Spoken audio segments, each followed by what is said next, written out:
World wetland day निमित्त आपल्या पाणथळी या सिरीज मधील शेवटची पाणथळ जागा आहे ठाणे खाडी।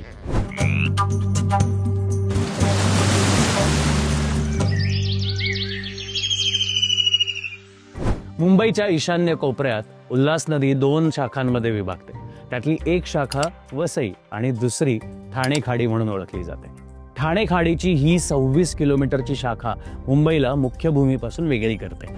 पक्षी स्थलांतराचा म्हणजेच मायग्रेशनचा नीट अभ्यास करता यावा म्हणून BNHS म्हणजे बॉम्बे नॅचरल हिस्ट्री सोसायटीने एप्रिल 2022 मध्ये भांडूप पंपिंग स्टेशनला वारंवार भेट देणाऱ्या ब्लॅक टेल्ड गॉडवेट या पक्षाला नॅनो रेडिओ टॅग लावला होता।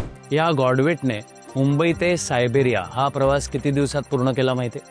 फक्त 47 दिवसात। सायबेरियात प्रजनन केल्यानंतर आपल्या हिवाळी स्थलांतरासाठी यांनी पुन्हा प्रवास सुरू केला आणि 5 दिवसात सुमारे 5000 किलोमीटर हा प्रवास या गॉडवेटने केला होता, कुठेही न थांबता। या अभ्यासावरून आपल्याला काय लक्षात येतं? गॉडवेटनी जो प्रवास सुरू केला होता, जिथून सुरू केला होता तिथेच वर्षभरानंतर तो पुन्हा आढळला।